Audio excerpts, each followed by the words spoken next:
Markle finally getting real or just putting on the performance of her life? The internet can't decide, and neither will you after this. She suffers from such a rare disorder of being unable to just be a human. I mean, when I listen to Meghan, I am just reminded that there's nothing authentic there. You're never going to convince anyone that you're authentic. I'm working so hard. Is she really? Why does she struggle so much with humanity? I feel like it's pretty safe to say that Meghan Markle is like a pathological liar. She can't even act like herself. And she is exhausting. You are not a successful female entrepreneur. I can list more fails on both of my hands. She has done the world premiere episode of Meghan Markle just dropped what's being sold as her most authentic moment ever. No makeup, no script, just Meghan and her soul out in the open. Sounds raw, right? But is this really the real Meghan or just another episode of The Meghan Show? Hold that thought, because what happens next has the entire internet split. Drama incoming. I'm so grateful you're here.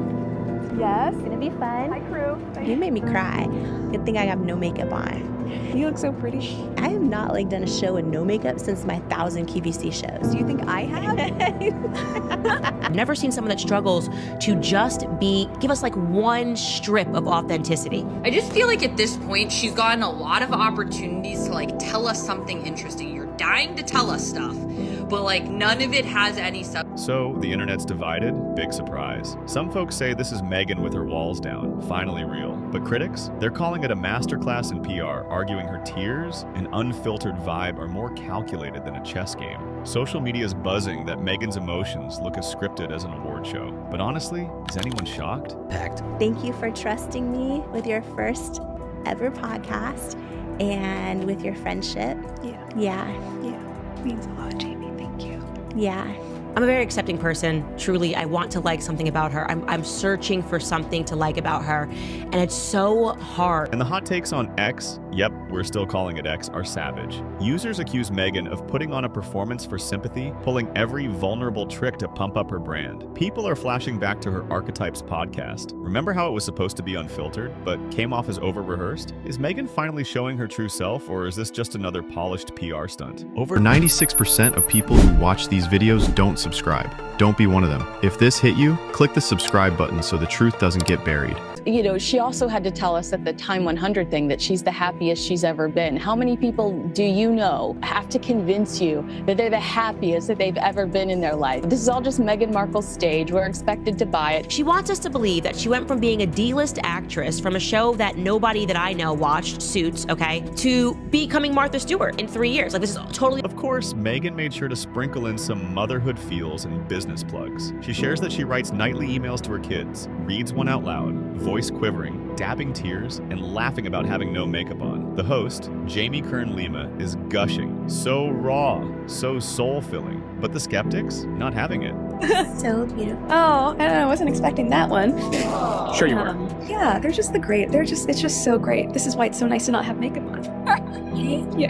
The one thing she is dying to sell to us is relatability. The one thing she is dying for more than anything is for us to love her. And she can't get it across the finish line. The Daily Mail brought in royal commentator Alexander Lerman, who absolutely roasted Meghan, calling her teary act despicable and pathetic, a last-ditch effort to stay relevant. Ex-users jumped in with crocodile tears accusations, pointing to her flawless delivery and the convenient no-makeup move. The host, Jamie, didn't escape either. Viewers said her robotic, over-the-top praise made the whole thing feel staged. Was this an interview or a scripted infomercial? Meghan. You know, Meghan, how are you? And are you okay? That's so kind. I am. I'm better than okay. How are you? I know you always make it about me. Your husband just shared publicly, I'm so happy for my wife and fully support absolutely everything she's done and continues to do. When did he say that? This week. It's everywhere in the press. Yeah, it's beautiful. That's sweet. Harry, again, find your balls wherever they are. Not everyone's here for Meghan's vulnerability. Megyn Kelly went all in, labeling Meghan a malignant narcissist who's been milking her royal title for sympathy and clicks since day one. Social media had a field day. Memes about Meghan's Prince Harry vision board, counters tallying how often she says me, and even rumors that she was plotting to snag Harry before she met him. You met him. But she said she was in the trenches. She alludes to being in the trenches when she was in the British royal family. Girl, you lived in a castle. Like, you got a princess. Wait, British media? No mercy. The Daily Telegraph called the podcast queasy and self-obsessed, saying Meghan's ego outshines everything else. Flashback. Meghan got a $20 million Spotify deal to make uplifting content. Cue Archetypes, the podcast that launched with A-list guests like Serena Williams and Mariah Carey, promising to smash stereotypes. The PR machine was in overdrive. Mariah Carey. It flopped. It flopped really hard despite Spotify trying to push it, and they realized that these two don't really want to work. Okay. But that shiny launch didn't last. Critics quickly panned Archetypes as self-indulgent. The Independent's Olivia Petter even called it the most self-congratulatory 57 minutes of audio you'll hear all year. Ouch. Spotify, I think, ended up canceling the rest of their deal. There was no use. There was no money in it. What happened to Spotify? The critics were horrible about With Love, Meghan. You sold inventory that you didn't have on asever.com. People are still waiting for their refund. Social media piled on. Ex-users called it woke nonsense and Meghan talking about Meghan. Reddit fans liked the feminist themes, but admitted the show felt totally staged. In the end, Spotify cut the deal in June 2023. That's a tough look. 23. What was up with the no makeup? That had to be an intentional That's move. another thing. And it's bullshit. She had the hair blown out. It was perfect. I do not believe that she was makeup free there. She didn't have eye makeup on, which is a different thing. But that's her being relatable, Dave. Yeah, She's right. relatable, The intentional you see? relatable. Yeah. Editing all the time-coded notes for season 2 of With Love, Meghan, and then being in edits for the podcast and being a mom and a wife and a friend. Yes, the work ethic must just be grueling. Writing social media captions, deciding what she's got. Now, Meghan's back with the barefaced sweatpants vibe, supposedly ditching royal polish for raw relatability. But even this no-filter branding gets roasted. Fans joke her team probably spent hours crafting that natural look for max relatability. Hard to feel close to someone who never stops talking about how great everything she does is, right? We do is. Oh my gosh, I work so hard and I like working hard and I'm still working hard. The moment that everything sells out, it doesn't mean that we're done. Yeah. It means we're working on replenishment and what are the next SKUs and what's the next tranche of products and what's the timing on that and writing the newsletters and writing the social media captions and making sure that all that feels in line. Being one of the most privileged people on the planet, she still won't talk about how hardworking she is, which includes coming up with Instagram captions. And being a mom and a wife and a friend. Oh yeah, those are right. all jobs. I mean, I love being that busy, but I do think it's really interesting when people have no sense of what goes into the thing. Yeah. It's too much for me. There's only small doses of that podcast I can consume. The finish line was really the starting line. That would infuriate me, like, as someone who's trying to start a business, struggling, because, like, you're in the royal family. Yes. So to complain about, oh, the business, you don't have to, if you don't want to show up, if you don't want to do the schedule, you don't have to do anything you don't want to do. Right. You're living in literally like a fantasy. Cue the hard work montage. Meghan details her daily grind. Product launches, newsletters, social media planning, Netflix editing, and of course, being a mom, wife, and friend. I love being that busy, she claims, but people don't see the effort. The world's tiniest violin starts playing. Effort. Does she work hard? Well, according to their tax documents, they work 1 hour a week. It's just too painful. That long. I mean, it is, so that is enough to make you go to the toilet. I've got to say, you know, it is revolting. That woman is just something. The host, Jamie, goes into hype mode. Your projects are blossoming. But Megyn Kelly and Barstool's Dave Portnoy are not buying it, calling her complaints about hard work totally tone deaf. According to them, Meghan's royal privilege makes her struggles impossible to relate to. Most entrepreneurs are one bad week from bankruptcy, not one deal from a Netflix series. I can't have someone marry into the royal family and be like, woe is me, of all these attention or whatever you're getting from being, it's no kidding. It's the royal family. I can't believe I'm not getting paid for this. Yeah, all this stuff. And then didn't they renounce their royalty, but they still want the royalty? Kelly doesn't let up. She says Meghan's hard work narrative is just more calculated victimhood. Ex-users echo her, quoting Meghan's favorite line, "I work so hard." Cue the meme parade. You were talking about how hard it is to be a working mom. Most of the working mothers in America do not have help. Exactly right, exactly right. Here today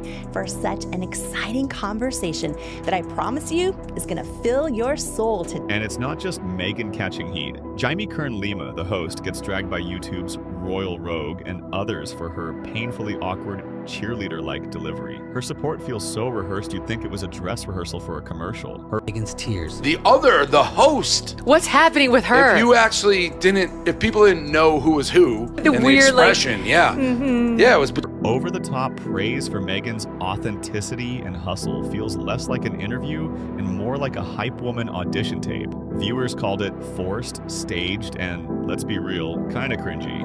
Production. Jamie Lynn talks like this, and what I love are grown women who talk like this, like they just injected some helium and everything's Okay, there's that. Today is an episode of Jamie Kern Lima Show, unlike any episode we have ever. One viewer nailed it. Both women sound like we're reading from the same PR script, with Jamie mirroring Meghan's emotions at every turn. The synchronized delivery? Chef's kiss, if the goal was maximum awkwardness. Still watching? You're exactly who this channel was made for. Hit subscribe. We break down what really went wrong. The interviewer, are you more in love now than ever? Like, I'm sure that Meghan wrote all these questions.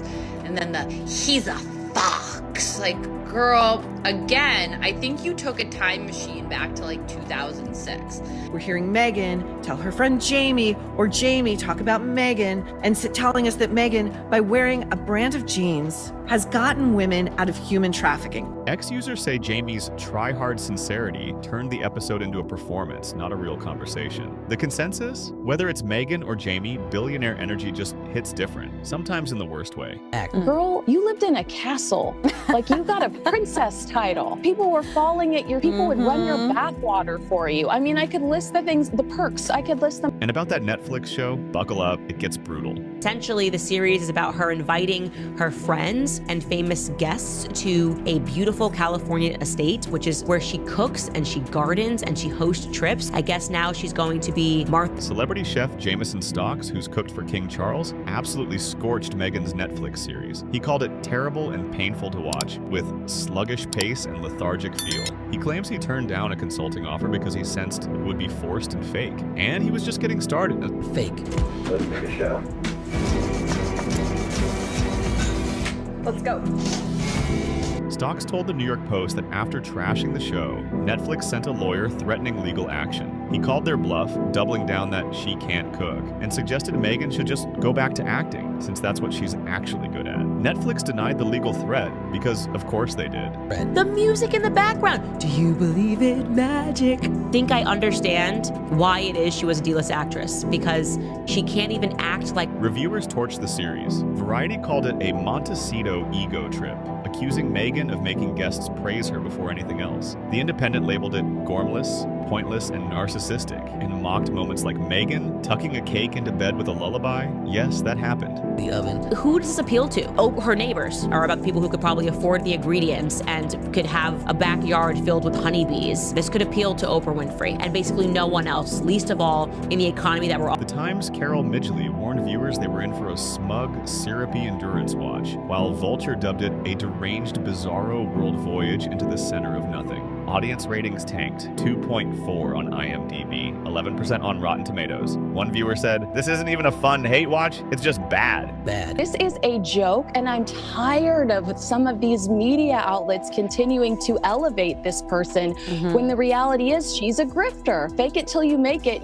We don't accept that anymore. We want authentic. Even The Guardian's Stuart Heritage thinks this could be the Sussexes' last Netflix project. Honestly, I can't even get through all the terrible reviews. We'd be here all day. Look, I don't hate Meghan. I watched Suits. I thought it was cool. But what about you? Is she being authentic, or is it just another act? Is this PR genius or overplayed vulnerability? Drop your hottest take in the comments. Is Meghan giving you realness or just royal reruns? Hit that subscribe for more spicy breakdowns. Catch you next time.